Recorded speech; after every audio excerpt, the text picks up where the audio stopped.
Question. Short question. Yeah, first of all, I want to thank you for having us over here.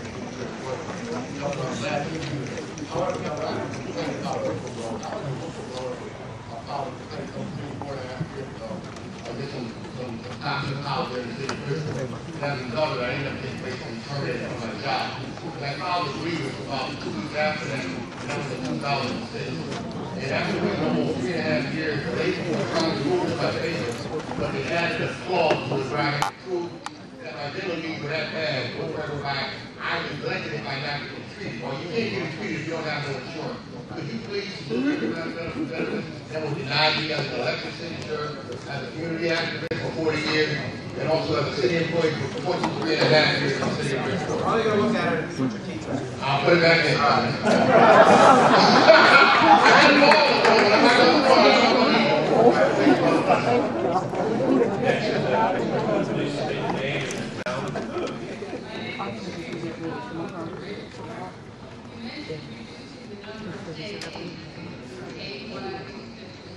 Directly funded.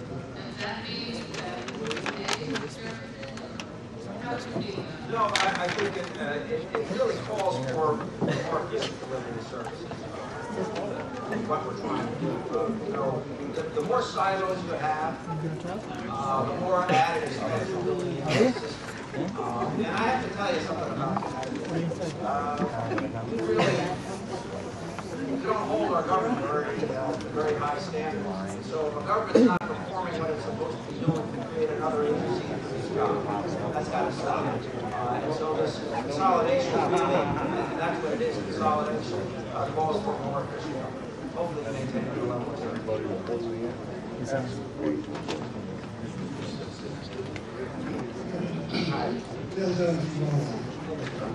My understanding is that you're proposed to spend an additional $11 million. Exchange rate for that. What exactly is going to spend?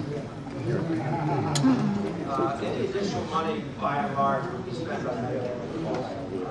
And for instance, in the operating budget this year, we're going to spend $4 million less. This is the budget that begins on July 1st. We'll actually spend $4 million less of the taxpayers' dollars in the general fund. There is an additional expense that's associated with that general fund, but that actually comes from additional federal dollars being accessed for Medicaid and hospital expenses. Sure. Are we competing with Texas and the Southeast and the Southwest? We're not competing with New York and Massachusetts. Well, in point of fact, Mr. Dunn, and you live in Norwalk, you know it, and I do, that over the last 20 years of the jobs that moved to the state, most of them did come from New York. So we are competing with New York, and it's one of the reasons that we need to maintain a substantial advantage over New York, because every state's going to deal with these issues. You know, there are 47 states that are in some form of deficit. We have one of the worst deficits of all of the states in the nation. We need to understand that we're competing with New Jersey and New York, particularly in this part of the state, Massachusetts and Rhode Island, the rest of the 50 states, and the rest of the nations of the world. Certainly we need to have that in our mind. Mayor, we can't hear back here. The questions. I'll repeat the questions then if you can't hear. All right, Governor, Thank you. Bob McGuffey from Fairfield, and I'd like to, you just said that the state has not been in the business of creating jobs for the last 20 years, as you said. And what I'd like to know is why you do not embrace strategy and the ethics of self-reliance exhibited by Andrew Cuomo in New York, Chris Christie in New Jersey, and now Scott Walker in Wisconsin, and liberating.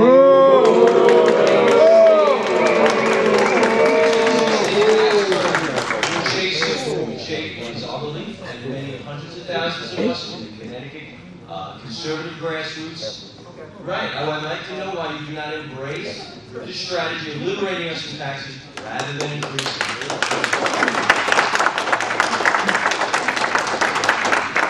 After this, I mean, let's be very clear what's going on in some of these states. We will have substantially lower tax rates in New York, New Jersey, I believe Massachusetts and Rhode Island when everything's said and done. What we have to bring about is some level of certainty. With respect to New Jersey and New York, early work was actually done by prior governors in both of those cases. Actually, I should say in prior governments in both of those cases, to address some of the shortfall in the built-in deficit. So let's drill down for a moment. In New York, they're looking at a $10 billion deficit. In our state, with 3 million people, so about a third of the population of New York City alone, we're projecting a deficit of $3.2 billion. Our problem is substantially greater. And what we need to do is have a multi-pronged approach to resolving that problem. You may not agree with me, I don't think you are. But what I'm trying to present is a reasonable way in which we get our footing back, we draw a line, we establish our means, and we stay within that.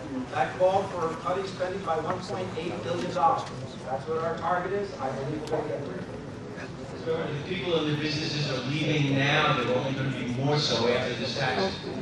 Next. And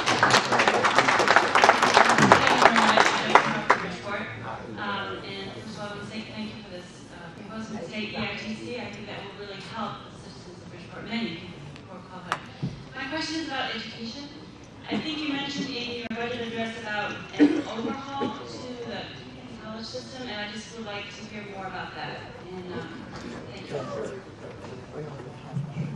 What I tried to reference it briefly, but I'll reference it a little bit more in greater detail. Right now, we have a system where the community colleges were governed by one hierarchy, 4 regional colleges, which would be Southern, Central, Eastern, and Western, by another hierarchy. You had the online charter oak with its own hierarchy.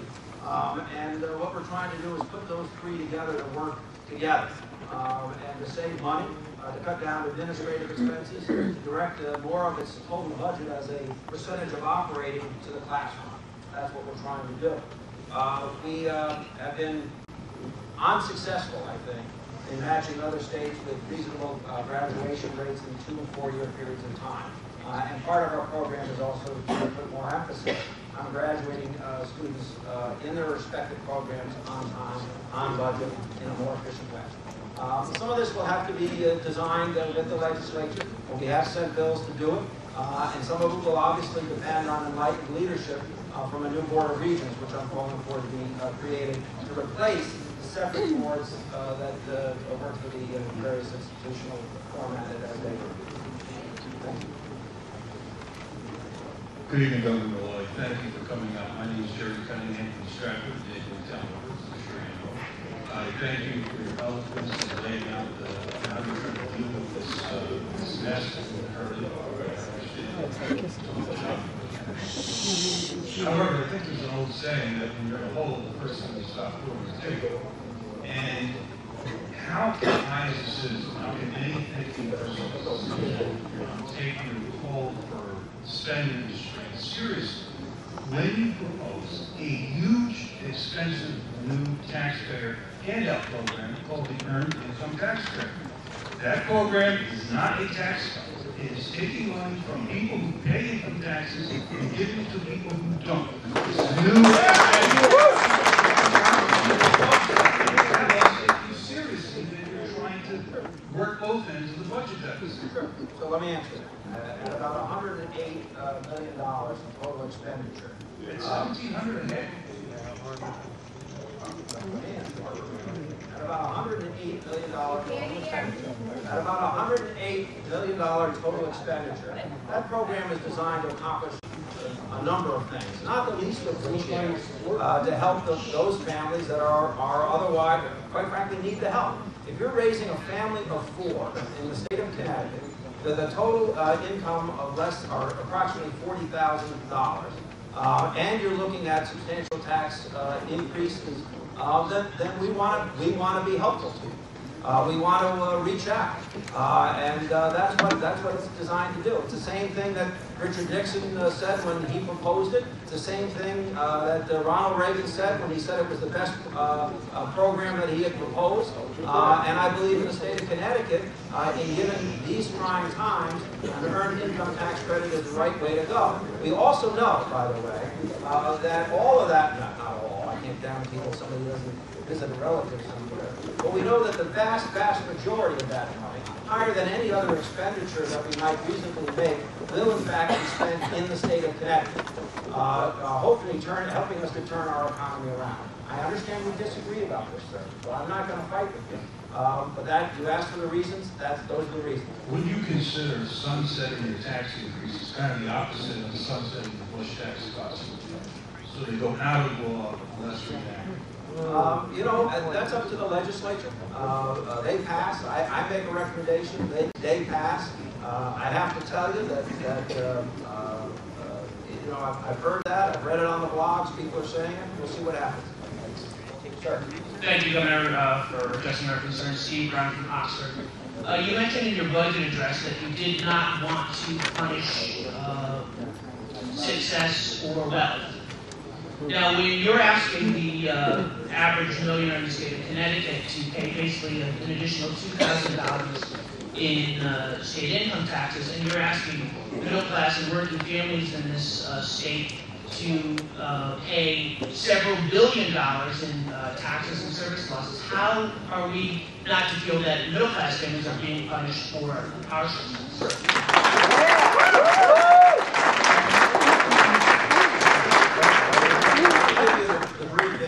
Number one, and I should have said this at the outset, understand that this deficit existed 2 years ago. And what the governor and the legislature did was to borrow $1 billion, including over $600 million this year. Take all of the ARRA, which was the stimulus money, and then match that with $1 billion in tax increases, most of which came from raising the maximum rate from 5% to 6.5% on $500,000 single filers and $1 million joint filers. So they have seen that substantial increase. That increase was proposed, actually took effect 17 months ago. Under this increase, that same group will receive a 0.2% increase on the income over $500,000 or over $1 million. But they'll share in the additional revenue for every single bracket, including going back to $1, where they won't enjoy for the first $10,000 or $20,000 the 3% rate. But there are other things in this for wealthy individuals. If you buy a suit of clothes and you pay the sales tax on it, if the suit of clothes is more than $1,000, you pay an additional 3%. Now, you might not be buying that. I might not be buying that. But there are a lot of people, particularly in the income group that you're talking about, who will be. Or if you buy a car over $50,000, you'll pay an additional tax. Now, I don't know what the value of your car is. My wife drives a 2002 Buick. Because it was given to her by the state. But it was new, it didn't cost $50,000. When we bought it used, it cost $7,000. But if you buy a $50,000, you're going to pay an additional 3% on that. If you buy expensive jewelry, you're going to pay an additional 3% on that. There are additional tax increases for the group that you're talking about, on top of the 1.2% that they will have seen total, the largest of any group over the 17-month period of time. Okay? Thank you. Thank you. Laura Rossmondo, Trumbull resident and president of the Stanford Teachers Association. If we want to come and answer your call, which I believe we do want to come and answer your call, how do we know that any concessions we make won't be flitted away? Because this year we took a freeze, a hard freeze, and we saw central office people get title changes and raises. They still had our money. We had suggested that next year, the year you're talking about, was really the critical year. And so how do we know that if we step up to the table, that that money will be used wisely and will go towards what you're talking about? Because I have to applaud your speech. I thought it was right on and very obvious that you had been a mayor of the city. Well, listen, I don't know how to answer that, right? You do your best. You're hired to do a job. And I knew that this was going to be a nasty job on day one. I almost lost this election because I wouldn't take a pledge to do something that another candidate said he would. That other candidate said he would balance a $3.5 billion deficit by cutting spending by $2 billion, and no one asked the question, where's the other $1.5 billion? All I can tell you is that all of my strength in the time that I have as God will be directed to making sure that people be treated fairly, that we honor our agreements, and they're going to have to be new agreements given the circumstances we're under, and that will hold people accountable. That's why I said that we should be lowering on the people that I appoint the staff size by 15%. I hope the legislature and the judiciary join me in that. I hope that we're going to find substantial additional savings on that side. All I'm saying is somebody's got to stand up and deal with this $3.2 billion deficit. I don't pretend to have all the answers or the only answers, but I am recommending to the state what I think is the best way to go, and I will do everything in my power to honor their support.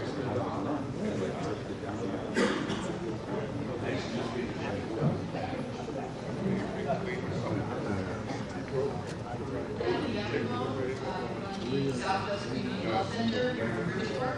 Yeah. Bruce Malloy, CEO of Optum Healthcare, resident of Shelton.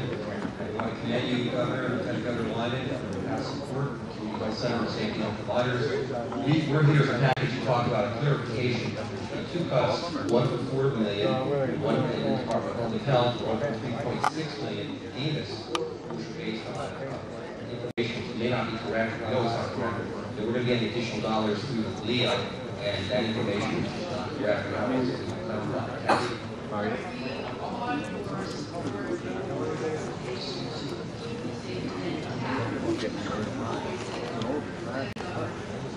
People go to the emergency department so much more costly. So that's why we're just seeking clarification from staff. They can send us some clarification. We're hoping that a 50% cut to support uninsured I don't know the answer to that very technical question.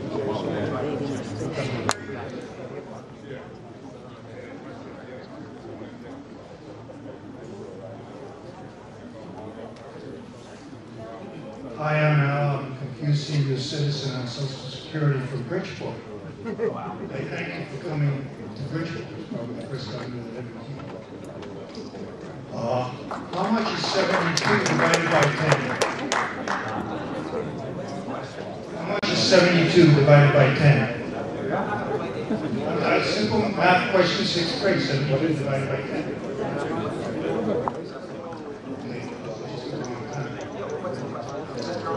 The French just had a thing with the pensions where they had to get extended pensions. I think the government won. I think Michigan had a 401k. The pensions here, I think, are very excessive.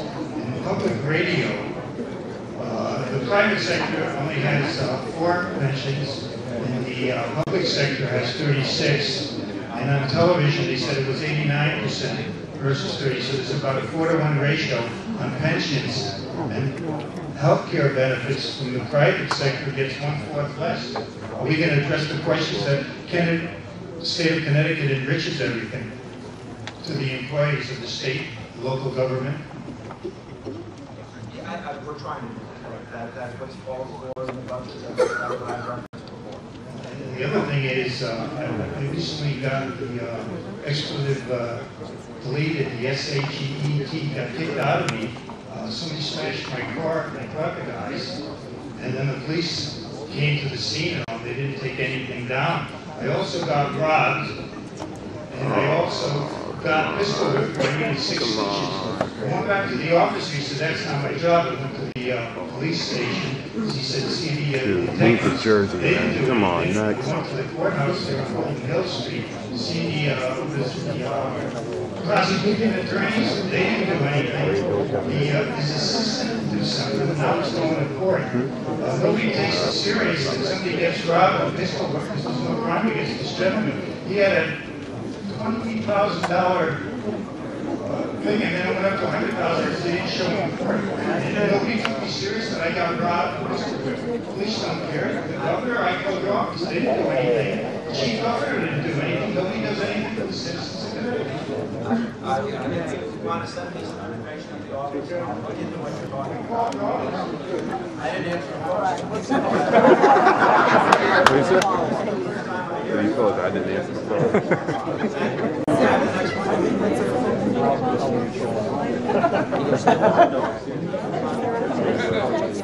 Yeah, really official went by. See the marks on you. Yeah. My question is, the concessions proposed for state workers equal more than $20,000 each, but Connecticut's top 5% just got a $3.1 billion windfall from Congress. As governor, shouldn't your budget ask for more from those who can afford it?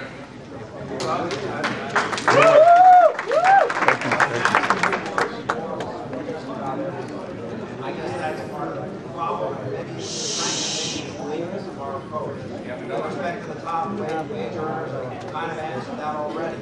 We're in a competition with other states to contain those high earners in this state.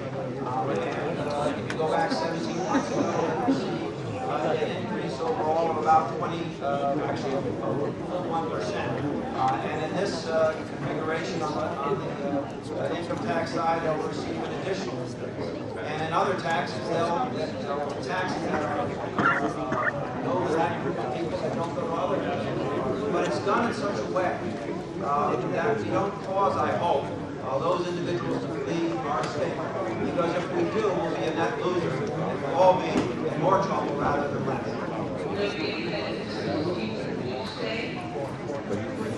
Yeah, we get to live in Connecticut. Nobody felt down. Next, Mayor. Open concerns on the address Mayor, we still can't hear back here. There's a lot of noise out in the lobby. I'll try to do better. If you can hold it down out there, we're having a hard time hearing the questions. Hey, how are you doing? You have a Boy Scout? Yeah. Just a quick question. I know the budget's already in. Nobody wants to raise taxes. Nobody wants to get concessions from dealers. I know that we're looking at a really difficult time. But I once heard from John Larson that we have a revenue problem. It's very hard to find revenue in different areas. One place that I saw Congressman Larson identified years ago that and Senator talked about also was natural gas as an industry in Connecticut. Being a cold weather state, natural gas is a viable place to find additional revenue for taxation. Is that something that's on the table with the state government? And if so, what agency would regulate that? This budget actually does have a producer that's 0.2 cent per kilowatt hour producer tax built into the budget, and specifically would go to people who are using any method to generate electricity for sale on the New England marketplace that is generated within the state. So we did. Sir? I'm Tony Salerno from Stratford. Governor, thanks for taking my question. I've been here 40 years in the state growing up, and I've seen income tax implemented. I've seen lotteries implemented for education that went go into a general slush fund. I've seen 2 casinos go up, and yet all that new revenue is gone. My question to you tonight is, you're going to pull in all this new income from the taxes. We get down to 0 or positive. You give back the taxes that you're taking now. Well, let me be very clear that this is not a 1 year or 1 budget commitment to making government substantially more efficient. I was mayor of Stamford for 14 years.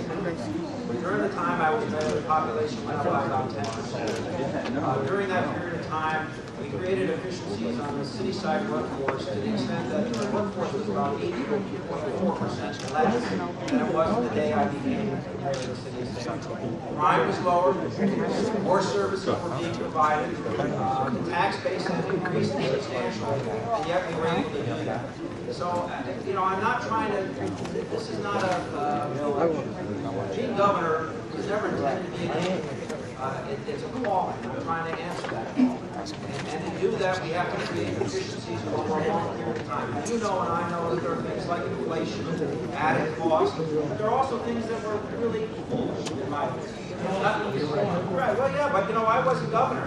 I mean, in 1997, when they entered into a 20-year pact, you know, no mayor in their right mind in the state of Connecticut would have locked himself into a 20-year package of benefits. And you know, those are cards that I know.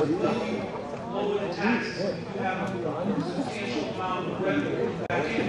We can, we will. That's what I would like to do. I agree with you. Thank you very much. Good night, good night,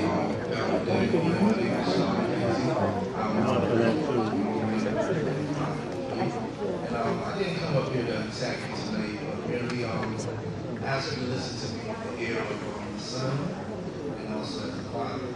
And basically I came to speak on behalf of a program that has been pushing forward, which is the Father's Life Program. So these gentlemen have spoken on my behalf many times and pushed me to the point of success made right now. So I feel it's something like that I will come back and speak to them. So speaking to you, like I said, I know you're the governor, speaking to you as a father and the son, and also a community member like myself. Moving forward, I know you have a hard job. I know it's tough decisions you have to make, but making a decision that cuts a program like the Father's Life, which I believe is a statement of community, and also a loop that will allow our families to have a community-based level, where I feel that these gentlemen and ladies can do everything, not because they're getting paid for something, but because they are passionate. Excuse me, is it possible to show them take over their voice?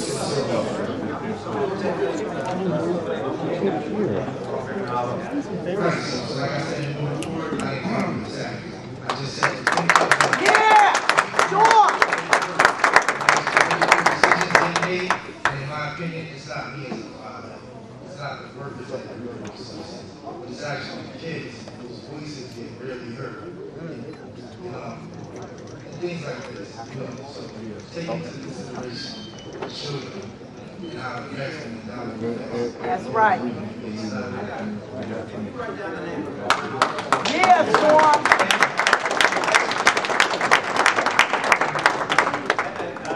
We've got about 7 more minutes to go with this. No, it's okay, and I'll try to answer quicker. I got 2 things. Very important one understanding, please. One, Allison Majestic Theaters.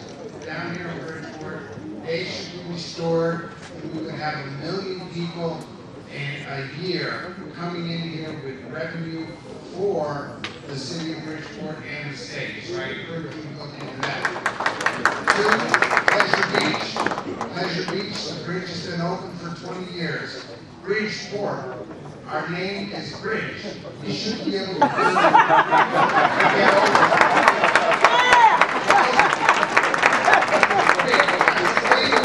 I work for Greater Bridgeport Mental Health.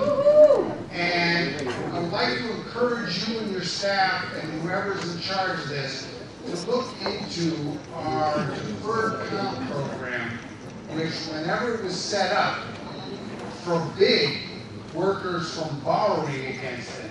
Now I was just told by Dan Strahanich, who's our labor representative in Hartford, that the state is holding up implementation of new tax rules that have been already passed in Washington that allows workers to borrow as much as 100% against their deferred comp.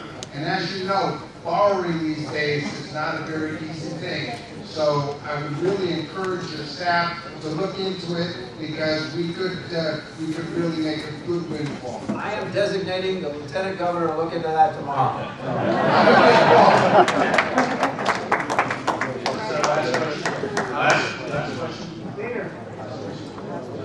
Good evening, Governor Malloy, and good evening to the delegation here. My name is Emil Joseph. I am from the town of Stratford. I'm also a state employee, and I work for Greater Bridgeport Mental Health. My major issue here, Governor Malloy, is safety on the job. Currently, we do have police officers on duty, but none of them are allowed to carry firearms for protection. Our facility is open to criminals walking in with deadly weapons, and I believe that most people who work there are very concerned, and I am also. So I'd like to know what plans do you have? Well, you know, it's the first time I'm hearing of that, so if you want to send me an email on it at the governor's office, I'll go look into it. Thank you very much. Okay, I planned it for an hour. I'm not having that. Okay, go ahead.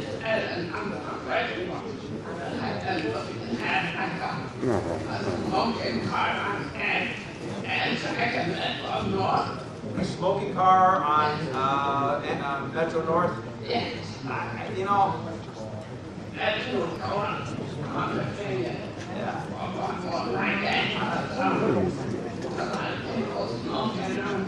Okay. Well, first of all, let me thank you for taking the time to come. I don't think that's going to happen. I think we have a law that prevents it from happening, but I can't tell you that I'm an expert on it. So, but thank you very much for coming. This is set up to do an hour. We're doing an hour. I only have 16 more of these to do across the state.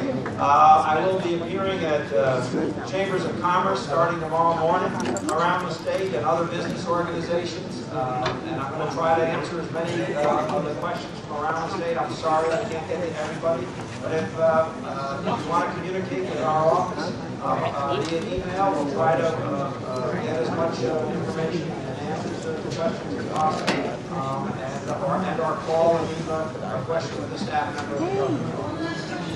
No. Only if the person behind you agrees not to say one last question after you.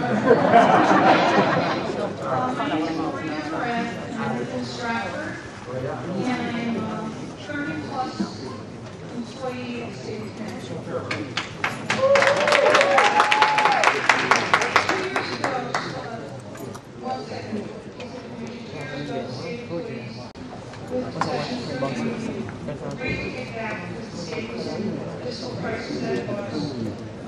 7 furlough days, an increase in our insurance premiums, an increase in our insurance co-pays, and no raises for these 2 years. Newer employees, 5 years or less, also had to give additional contributions to retirement. Maria, is there a question in there? And now you're asking us as state employees, becoming as governor, this was years ago. Now you're asking us to give back more, 35-hour week, which means you're going to lose pay. 3 furlough days, 3% increase towards our retirement, and many other things. In addition to what you're asking every resident of the state of Connecticut to do, increase taxes. Please, Governor Moore, don't try to balance the state problem and the deficit on the backs of state employees. We didn't create the problem. We are citizens of the state.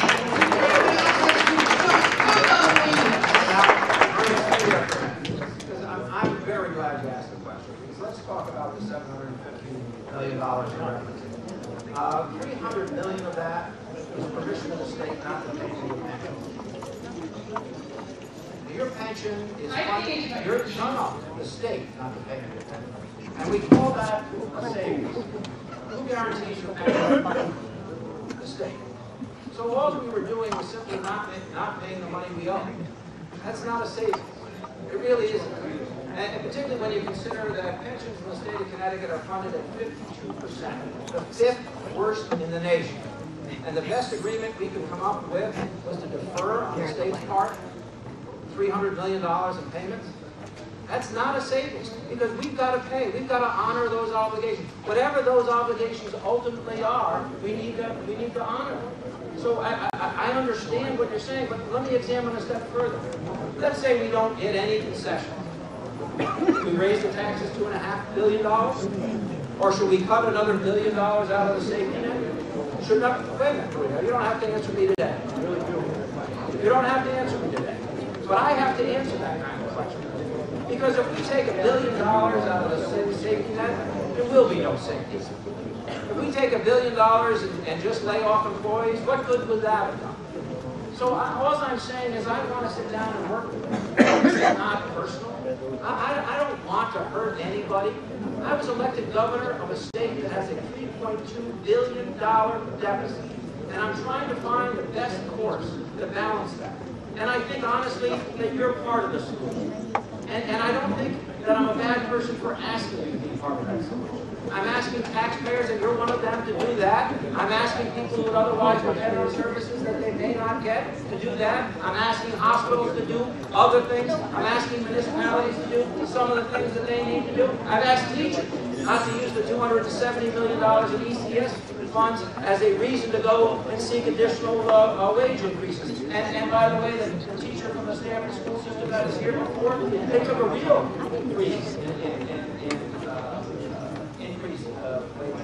No portion of their wages did they get from the so I understand, and all I'm trying to do, honestly, and I know that those of you who don't like me don't believe this, those of you who do like me probably don't care. I'm trying to find the right balance under which our state can begin the process of building jobs. Because we are in the hole we're in, because we have not had a job. As my speech said last Wednesday, jobs are the light at the end of the budget of Congress. And this budget is built on the presumption that if we establish what our means are, and we live within our means, and we make investments, and we don't balance our budget on the backs of our local communities, then we can be a stand-up state again and begin the process of job creation.